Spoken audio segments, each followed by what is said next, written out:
And the weather's helped bring people out in their thousands here at Lisburn. The parade making its way to the field at the St. Field Road some 2 miles away. But it started early this morning with Hillsborough LOL leading Orange men to meet their colleagues at Wallace Park. It's recognised as an honour to lead the traditional parade, and Lisburn's sister town took it today to a tune associated with a slightly bigger town, New York, New York. Another neighbour of Lisburn is Lambeg, which is, you've guessed it, where these monster drums get their name from. Marching in Northern Ireland is all about tradition and following in others' footsteps, which isn't always easy. Waiting for Hillsborough LOL at Wallace Park before the parade, members of the Colin Pipe Band. Young and old alike turned out in Lisburn, one of the older generation, former Mayor William Belshaw, claiming victory for the Orange Order over Portadown.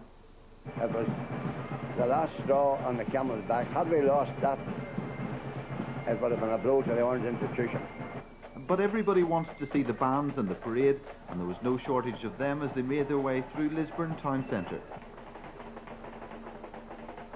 The weather's just lovely for this occasion. And you, madam? Lovely. Couldn't be nicer. Great weather and all for it. What do you particularly like about the 12th? I like the bands. How are you getting on today? Well, thank you. What brought you out? I came out to see the gentlemen walking. How are you getting on today? All right, thank you. What do you think of the parade? Very nice. Long may it last. Long may it last. It took well over an hour for the Lisburn parade to wend its way through the streets of the market town. Its shops, though, closed today, while the population turned its attention to the 305th anniversary of the Battle of the Boyne. But Lisburn wasn't the only place in County Antrim celebrating today. The county town was too, and we caught up with Orange men there after they'd arrived at the field. The mood there buoyed up by what happened at Portadown. The mood today is that they are buoyant, I think is a good word, but it's buoyant from the point of view that we are always buoyant on the 12th of July. In fact, in our lodges we are the same. But it's because we feel that justice has been done, that common sense has prevailed. It's also popular on the 12th to meet old friends and discuss Orange tradition. I'm 60 years with them this year. I'm 48 years with them. You see faces that you maybe haven't seen for quite a while. Especially maybe, you know, down when you're marching down the road, people shouting on you, and you look around but you don't really see who it was that's been shouting at you. Marching and even looking on can all be a bit exhausting, and the bandsmen can suffer too. It's been a long march for those celebrating the 305th anniversary of the Battle of the Boyne here at Antrim. Happy, tired, and some with blistered feet, they return from the field. Now it's over to Londonderry and our reporter there, Mark McFadden. And here in Garba, the biggest parade anywhere in the northwest is celebrating 200 years of the Orange Order. Around 50,000 people were here today, taking part in the march or just watching from the sidelines.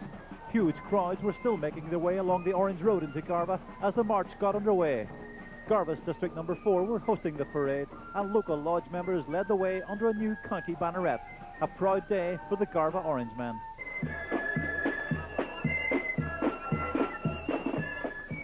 A massive turnout, but it was the first time since the Boyne Tercentenary in 1990 that the county has hosted just one parade. In all, 16 Orange districts were represented, including Coleraine, Maharafelt, and the 5 districts of the City of Londonderry Grand Lodge, as well as numerous Donegal lodges. There was even a representative from an African Orange institution, Ghana's Grand Orange Lodge. As the parade made its way from the hill at Ballynameen through Garba to the Rectory Field, crowds cheered on the marchers and bandsmen, with a little help from a few budding musicians. We have about 125 lodges and bands here today. We're joined by the City of Londonderry Grand Lodge and also our brethren from East Donegal. And of course it's a very special anniversary for you. It's a very special anniversary, the 200th anniversary of the Battle of the formation of the Orange Institution. A colourful scene, with organisers putting the number of marchers alone at around 15,000. although some had a rather individual way of marching. And at the field, tired feet were given a well-earned rest. Time for a reviving cuppa and a bit of fun and games. All in all, a good day for the Orange men in the Northwest. And as County Grandmaster, what does it mean to you to see such a large turnout here today? Oh, I'm very proud of our county. I'm very proud that the demonstration's in our county. But the order today, I think, is as strong as it was a number of years ago. We have a lot of young men now initiated this year into it, which helps. And you've also got an international flavour here today. We have an international flavour here, yes. We have a brother from Ghana who's with us. He's the superintendent of the junior movement in Ghana. We're very glad to welcome him too. You actually fought for the open Bible, and for that matter, you understand much about parties origins, and everyone has involved himself. Even those who are not wearing the collar stood by to welcome and then cheer, which is a great support to the order. Have you enjoyed today's demonstration? I have enjoyed the demonstration that I feel at home, as if I was born and bred in Northern Ireland. And when you go back to Ghana, what message will you be taking home from today's parade? I have to tell my people back in Ghana, those who are not members, that white men are not our enemy. And for that matter, they never regard color when origin is mentioned. An international flavour to a colourful occasion, ending a memorable day for the Orange Lodges in the Northwest. And so from Garva, over now to our reporter Chris Hagan in County Down.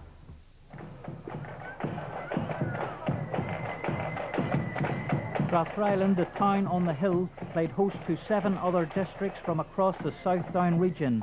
They included Orangemen from Lower Ivey West, Banbridge, Newry, Carlingford Loch, Loch Bricklin and Guildford.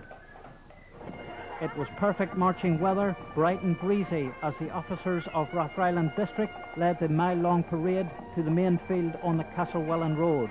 The honour of lead band went to Drummadonnell Accordion. It took the parade an hour and 20 minutes to pass, with the town taking on a real carnival atmosphere.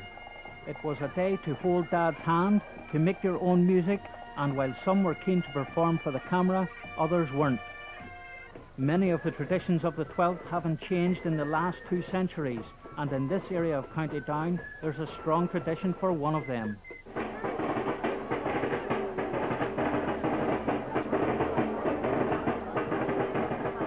How long have you been playing the Lambeg drum? About 1981, say. About 15-year-old when I started. Have you carried it all the way across? Not all the way, but I took one break.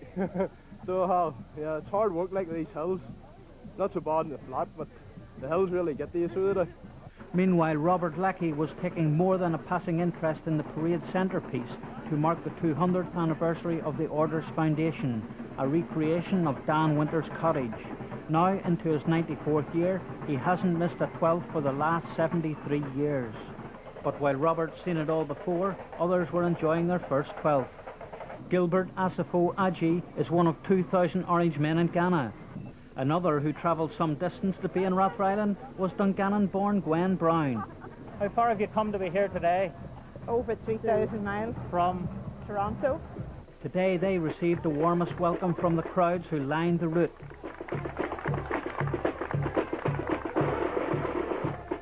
There was a more serious side to the day's proceedings, with a short religious service at the field when the main speaker was District Official Colin Shilliday. As you can see, with our bands and lodges are certainly very well turned out, and there are large numbers both in the parades and in the crowds. And we're very thankful for the large turnout, and very thankful that it has been a very peaceful and family day out.